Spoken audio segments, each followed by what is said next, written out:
and look one name below, and I also see that that name is Pierce, and they're also from Munson, Massachusetts. And I quickly concluded this is a family. This is a father, 42-year-old, his son, 21-year-old, and then his other son, 19-year-old. I said, wow, this is a family that joined. I looked and discovered that, yes, that was a family of three, and they joined at different times. One joined in March of 1863, and the father and the second son joined in December of 1863. And that was curious, but I kept going and said I found myself a 42-year-old. Subsequent searching, I found 44-year-old, a 44-year-old from Concord, Massachusetts, George Dugan.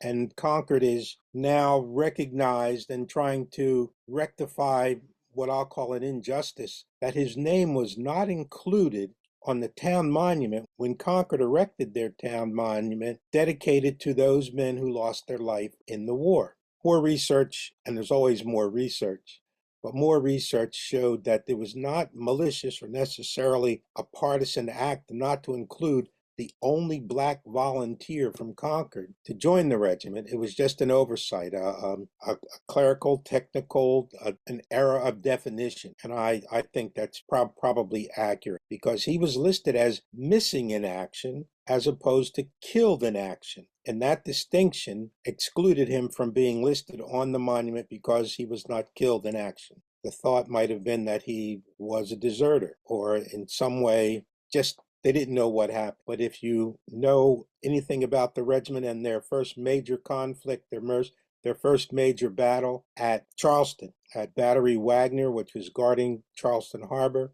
he was killed in that battle, listed as missing in action as opposed to killed in action. But to get back to my character, my research showed that Solomon will join in December, his son joins in March, and between March and December, the regiment will have their first major battle, and that's where Solomon's son, Harrison Pierce, will be killed at the assault on Fort Wagner, July 18th, 1863.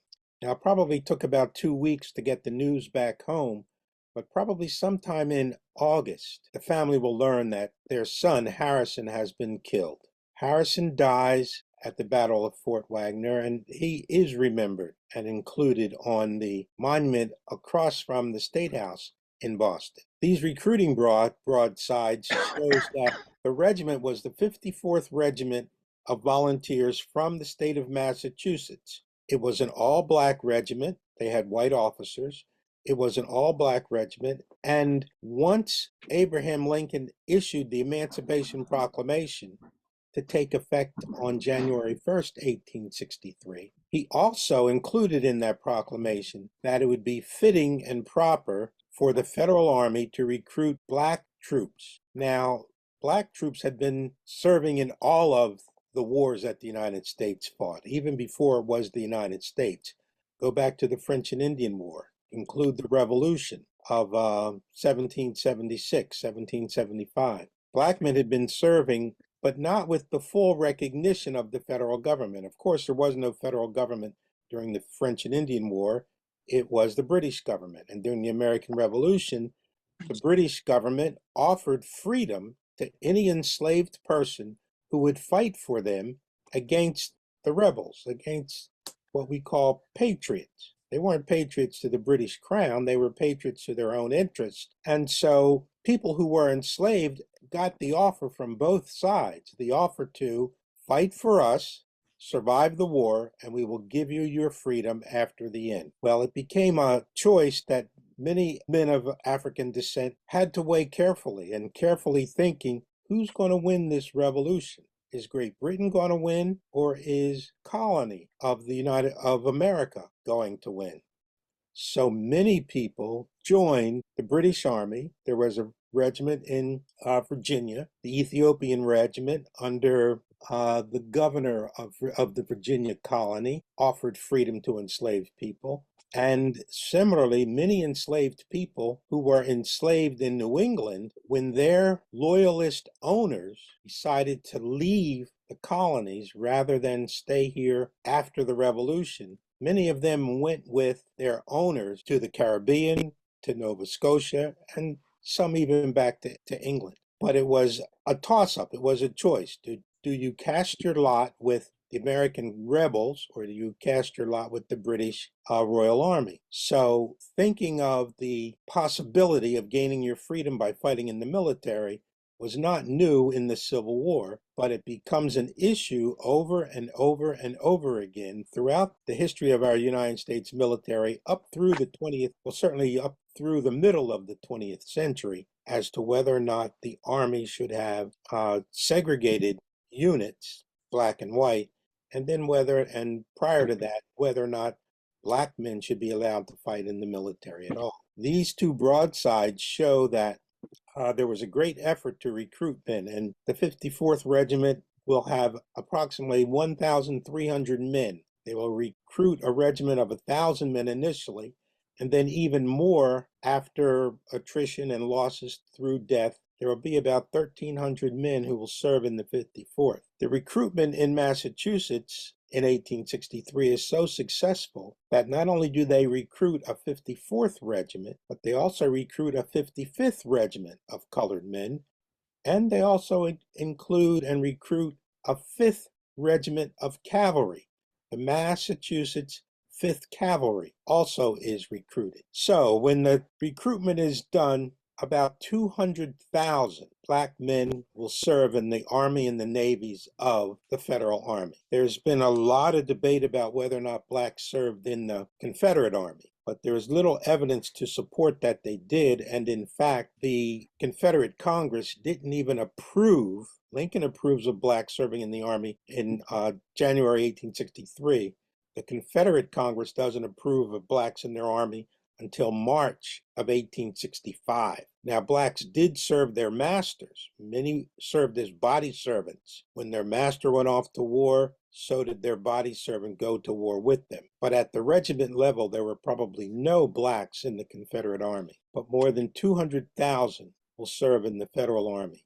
Most were freed slaves, contraband, as they were initially called. But the addition of 200,000 men certainly makes a big difference in the North's ability to win the war, as it does in 1865.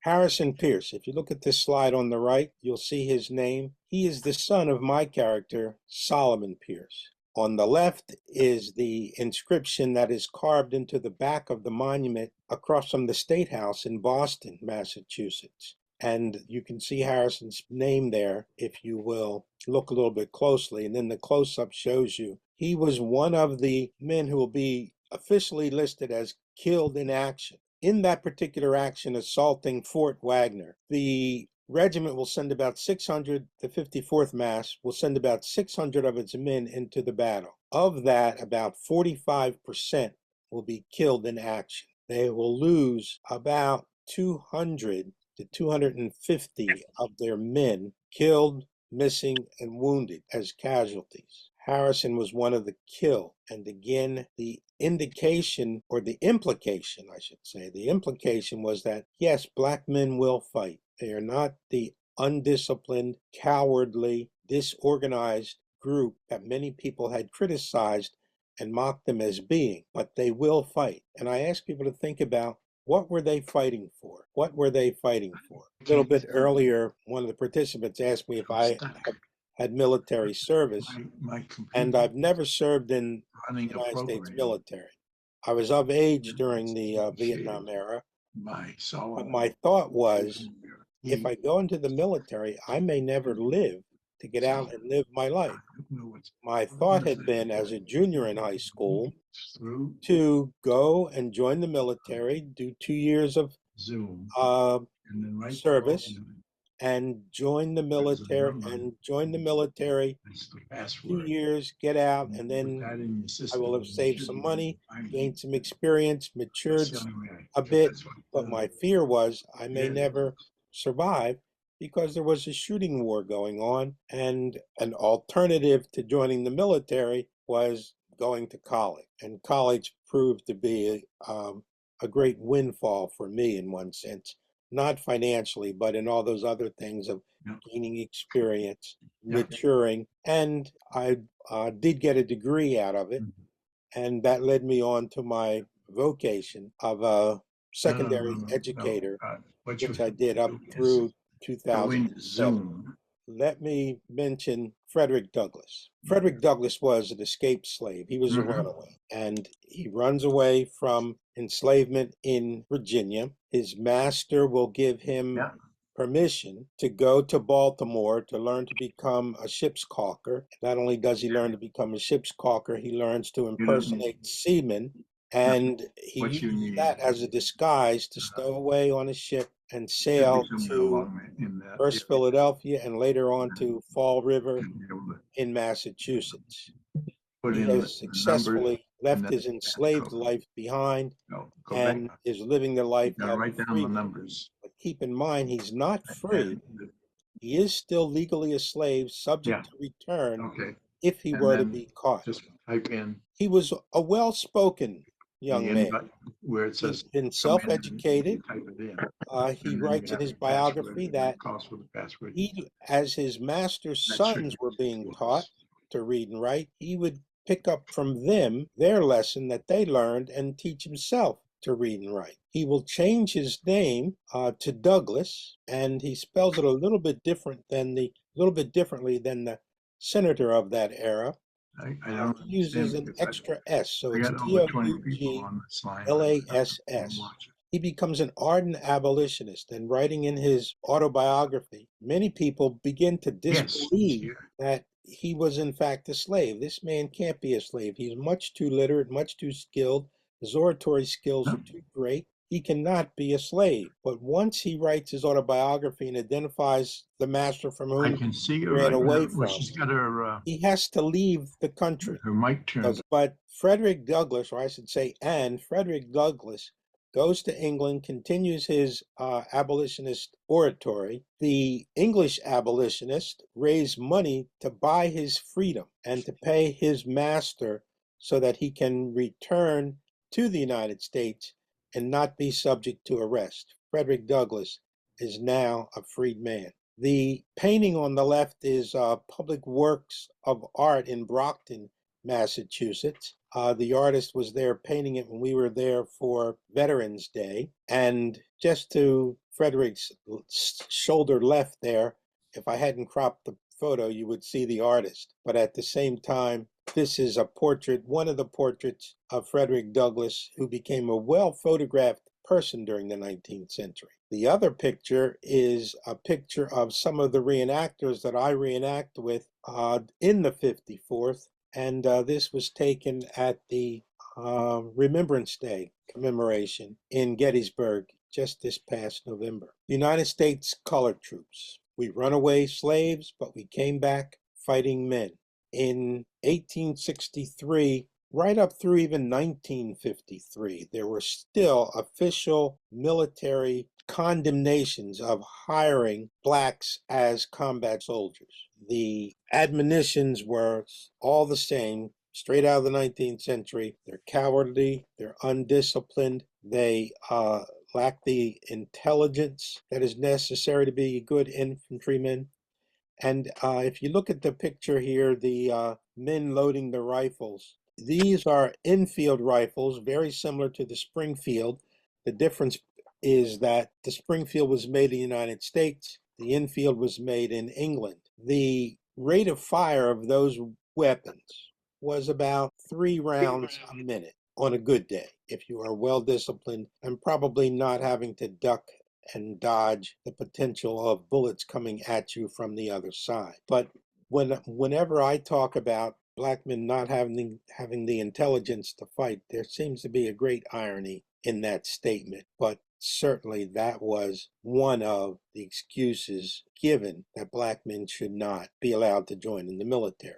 One of the excuses that black men used to join in the military: have we not fought for our country? Have we not earned the right to citizenship? Have we not earned the right to vote? So, more likely, in order to keep blacks out of the political and social realm, of the United States. The argument was made that they should not serve in the military because then that would open up the path to citizenship, open up the path to voting. And that was one of the things that many in the country thought was not good for manual labor. Education would make a person unfit to be enslaved. And I think we know that to be true. But continuing, we run away slaves, but we come back fighting men. This might have been Harrison, but his career is shortened because he dies in July after having enlisted in March. Now, between July and December is what I often consider. What was it like at the Pierce home in Munson during that, 4 months? They know their son is dead. They don't have the opportunity to bury him. And they are thinking, I'm not sure what they're thinking. I've not found any document to indicate what's going on in that household between August, when they find out, and December, when father, Solomon, my character, and his second son, Warren, 19 years old, leave Munson and come to Boston, come to Hyde Park, Reedville specifically, and join up with the 54th at Camp Meigs, which was the training camp south of the city of Boston. What is it that that family is thinking? Have we not done enough? Their mother might ask. Fanny was Solomon's wife. She's given up one son, and now her husband is asking her to give up their second son and himself. I am very much mystified as to what it is that allows that family to stay together, but at the same time separate after one son has already been killed. Solomon and his second son Warren come to Boston, join the regiment, leaving third son Lorenzo, 11 years old, and the men have gone. The heavy work that the men do for a farmer and as a day laborer, and there is no money coming into the house because the 54th Regiment is boycotting their pay. They are boycotting their pay because the federal government is not willing to pay them the $13 a month that was advertised back on enlistment. Pay $13 a month, state aid to families. Now, the federal government is willing to pay the 54th Black troops $10 a month because they are paying them as laborers. And it is the 54th Regiment that leads the boycott for just the 54th. Other regiments will accept the $10 a month, but the $13 a month that the men signed up and was promised to them is being withheld because the federal government. John Andrew, great supporter of Black troops. He was the governor of Massachusetts, made sure that the 54th Regiment had top-of-the-line equipment, that when the Springfield Armory could not produce rifles fast enough, they will import the Enfields from England and give them to the 54th. Andrew also offers, listen, the state will pay you $3 more. Federal government will give you 10 and we will give you 3. So you'll get your $13.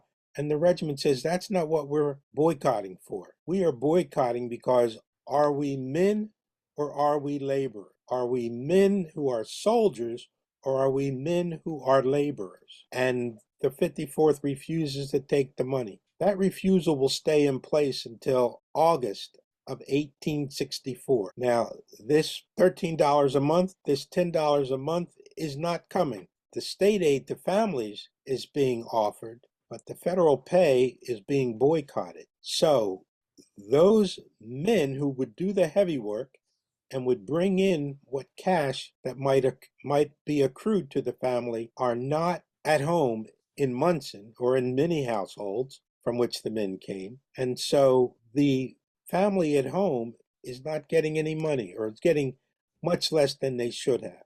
The boycott will last, and the government will make good on their $13 a month because in August of 1864, they get their pay and they get their back pay. And I'm told that they got it all in one lump sum, S-U-M, excuse me. I can only imagine what that was like for the sutlers, and I have not been able to find out anything about how the money was spent.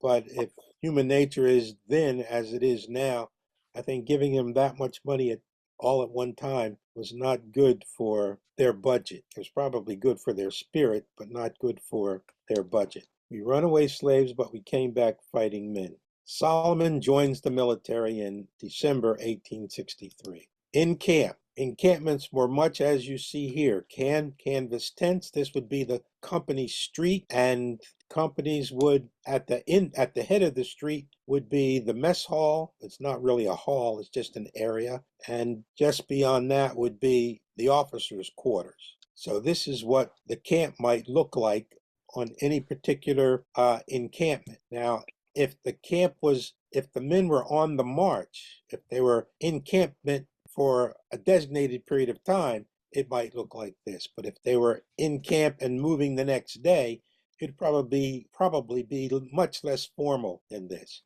And if depending, like a winter encampment, they might even have little lean-tos, log cabins built, and with the canvas of the tent over the makeshift log cabin.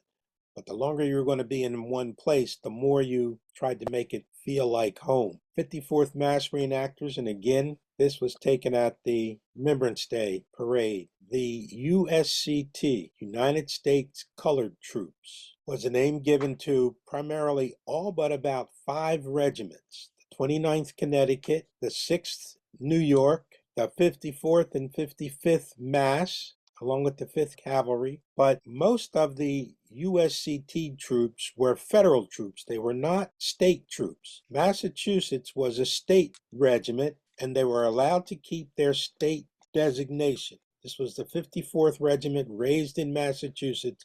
Massachusetts will go on to raise about 65 infantry regiments, 5 cavalry regiments, and then there will be artillery regiments. But the 54th will keep its state designation. They will be mustered in as the 54th Mass, and they will be mustered out as the 54th Mass. I don't know if folks have seen this print, but this comes from the late 19th century. This is I may not be pronouncing this correctly, the Kurz and Allison, Kurz, their print of the assault on Fort Wagner. One of the things you should know that this is the battle that was the primary scene in the film Glory, a well-done reenactment of that battle, the training of the troops, the recruitment, the political and social issues at the time. It's a movie. I don't recommend it as history, but it does tell history in a very informative and entertaining way.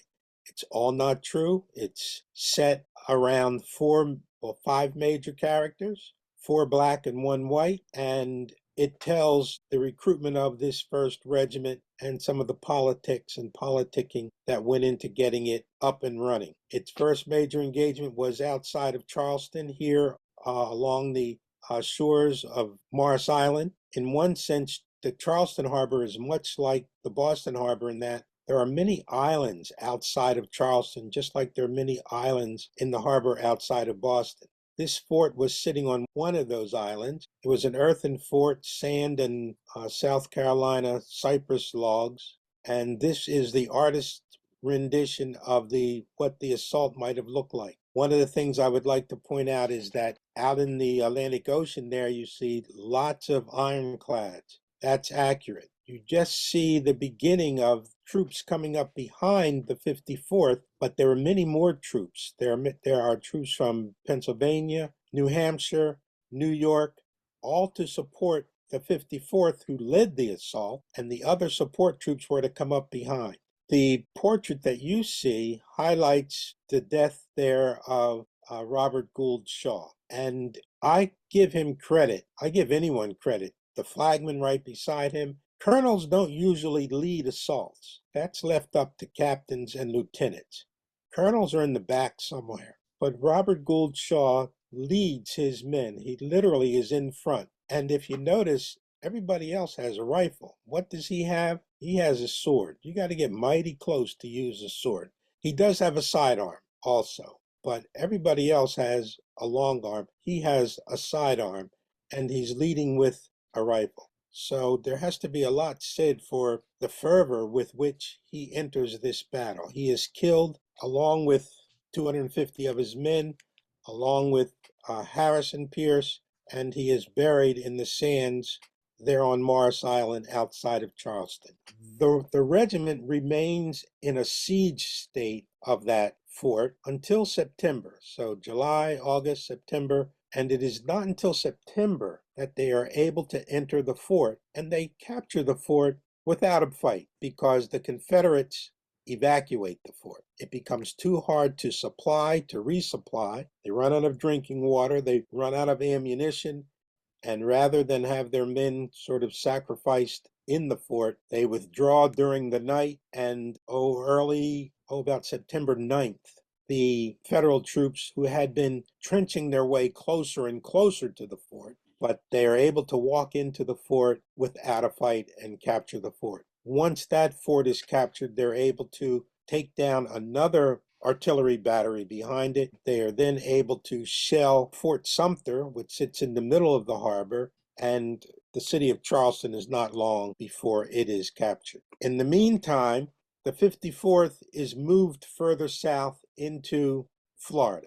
By the time Solomon gets into the war, it's early 1864. The 54th Mass, for which he has become replacement troops, has been moved to Florida. Now, there was a reason that the Federal Army moved to attack Florida. There was a political reason that never got a chance to reach fulfillment, in that 1864 was an election year.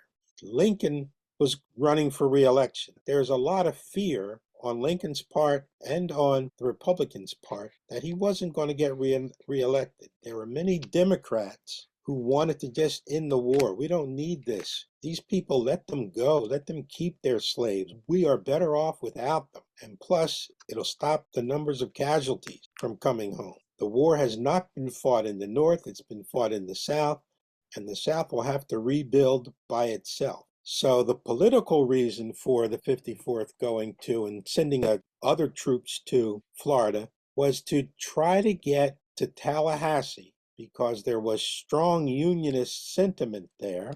And if the Federal troops could capture Tallahassee, Lincoln had proposed that when 10% of the population, the voting population, pledges allegiance to the federal government, we will accept that state back into the Union. So if the Federal Army could capture Tallahassee, get 10% of the people to support the Union, that would be one more state that Lincoln could have back on his side, and would probably offset all of those Republicans who were joining the Democrats in order to stop the war. Let's just get out of. Now, that political strategy happens more times than you might guess. But the only battle that gets fought in Florida is the Battle of Olustee. And here we are posing in front of the battlefield in Olustee, which is a state park. This is the only battle fought in Florida during the Civil War, and the Confederates win, in a sense, both in terms of casualties. They have fewer casualties than the Federals, and the Federals are not able to achieve their objective.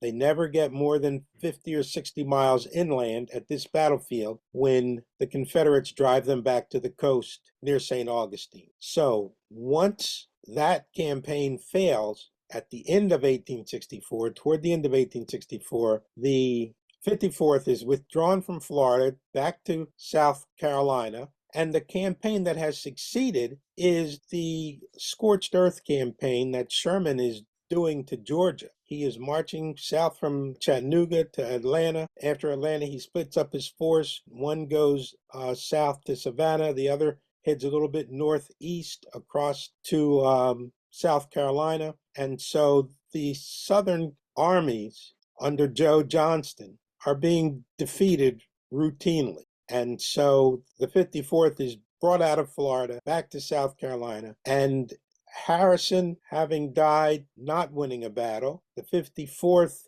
doesn't win in Olustee. They don't win at another place called Honey Hill. They do win a little battle in April of 1865 called Boykin's Mill, the Battle of Boykin's Mill. It was the home guard that they were fighting, and they greatly outnumber. But as much notoriety and as much effort that they put into their battlefield tactics, the only battle that the 54th can genuinely say they win, and again, depending on what it means to win, is at Boykin's Mill. And that doesn't occur until the middle of April after Lee has surrendered his forces in Virginia in 1865. Solomon and his second son are put on steamships and brought back to Boston. They are mustered out. Some of the regiment musters out in Georgia. Warren and his father are mustered out on Gallup's Island in the Boston harbor. And from there, they go back to Munson. Solomon is buried in Munson, and I couldn't find my slides of his headstone to include, but he will die in 1892. And one of the pleasures he finds that, and it is a pleasure, it may not seem so initially, but one of the pleasure he finds is that while he was gone, his wife has given birth to a daughter. And I say it's a pleasure because it is his daughter. She's born in August of 1864, and doing the math, it seems like it was probably a love child just when they were leaving in December of 1863. Solomon will spend his last years in Munson. He is buried in Munson at the Hillcrest Cemetery, and his headstone is there. I was glad to find this man. I was glad to find his family. And I would like to find what the debate, the discussion, the tears, the agony over one, their oldest son dying, and then the decision that they had to reach in order to allow second son and dad to go off and fight in the Civil War. This family was never enslaved. Solomon is born free. His wife is born free. Their children are born free. And different records, I looked up the census record, which I found the same. And they give you different possibilities.